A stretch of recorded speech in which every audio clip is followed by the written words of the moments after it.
자, 우리 이전 시간에 폼이라는 것을 통해서 사용자가 입력한 정보를 서버로 전송하는 것을 만들었습니다. 그럼 이제 서브밋 버튼을 눌렀을 때 그것을 받을 process_create.py라는 파이썬 애플리케이션을 이제 만들어 봐야겠죠. 자, 우선 여기서 new 파일 그리고 process_create.py 라고 하는 파일을 만들고요. 그 다음에 여기 있는 이 코드 그대로 카피하세요. 이렇게요. 그리고 백하고 다시 서브밋을 했을 때 에러가 나는데 에러는 이제 안 봐도 알 것 같지 않나요? 퍼미션일 것 같아요. 그죠? 자, a 플러스 x 그리고 process_create.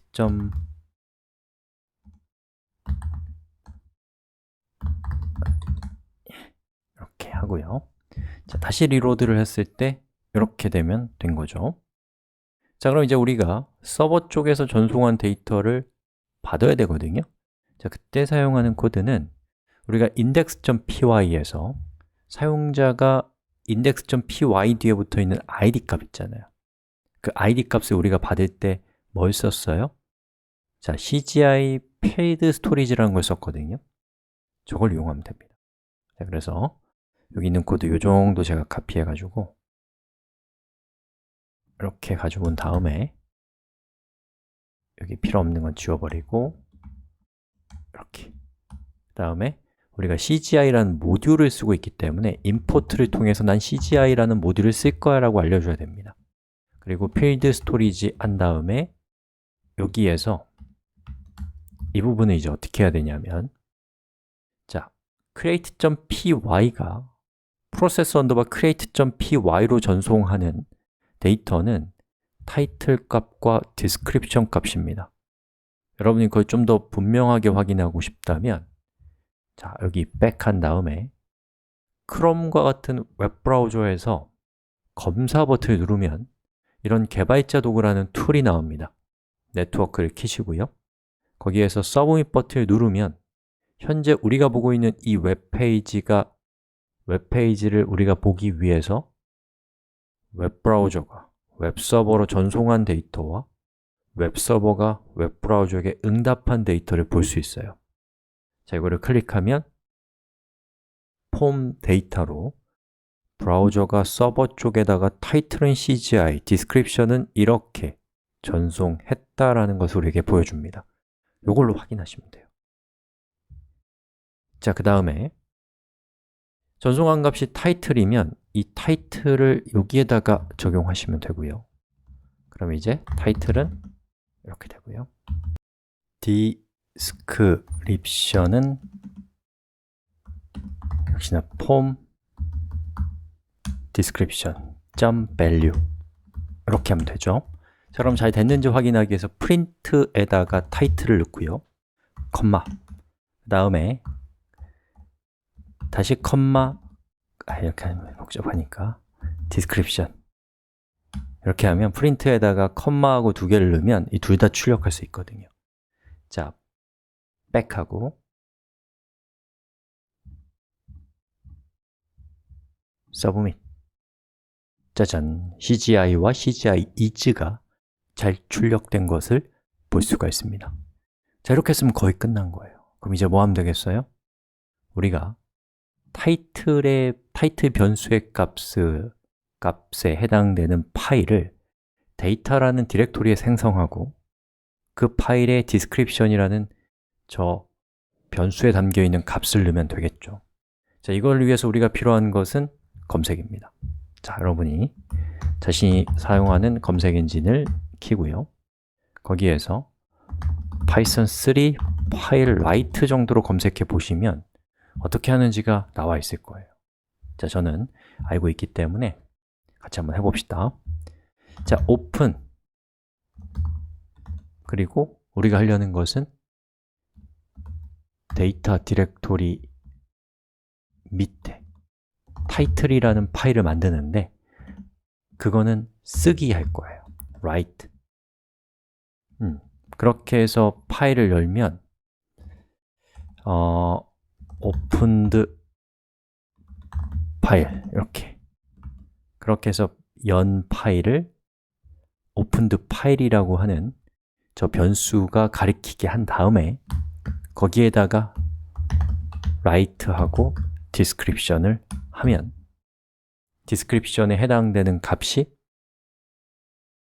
데이터 타이틀에 해당되는 파일에 쓰기가 된다라는 것이죠. 자, 한번 해볼까요? 자, 백하고 submit 했을 때 데이터 디렉토리가 어떻게 되는지 봅시다. 하나, 둘, 셋. 짜잔, 이렇게 되는 것을 볼 수가 있습니다. 자, 파일을 생성하는 것까지 했으면 정말로 거의 다 끝난 겁니다. 자, 그럼 이제 우리 여기서 어떻게 할까를 여러분이 이제 고민할 수 있어요. 뭐냐면 글이 작성되었습니다 라고 링크를 알려주고 사용자를 다른 페이지로 링크를 클릭해서 가게 할 수도 있고요.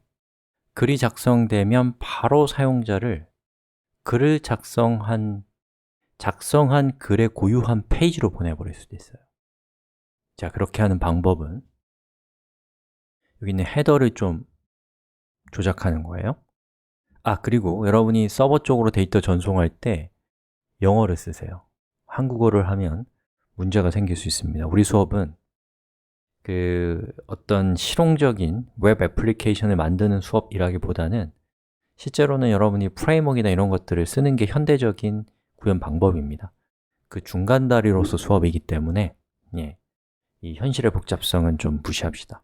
한글로 하지 마시고 영어로 해주시고요. 문제가 생기면요. 그리고 다시 얘기로 돌아와서 여기 있는 코드를 컷해서 저는 밑에다가 이렇게 넣겠습니다. 그리고 중간에 프린트한 게 있으면 다 없애야 돼요.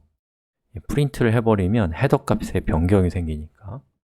그리고 이 부분에 이게 뭐냐면 자, 웹브라우저가 웹서버에 접속하잖아요.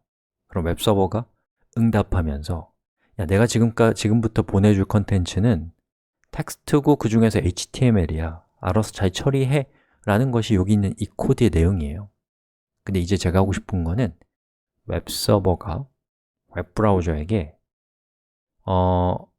index.py 물음표 id는 우리가 생성한 파일의 값을 주고요. 웹브라우저한테 웹서버가 야, 이 주소로 이동해 라고 얘기할 때는 앞에다가 location이라고 붙여주시면 됩니다. 이렇게 오타나지 않게 조심하시고요. 자, 그리고 한번 실행해 볼까요? 자, 백을 하고요. 그 다음에 제가 이번에는 플라스크라고 한번 써볼게요. 플라스크 is 땡땡땡 서브밋을 하면 여기 데이터 디렉토리가 어떻게 되고 우리가 보는 페이지가 어떻게 되는지 봅시다.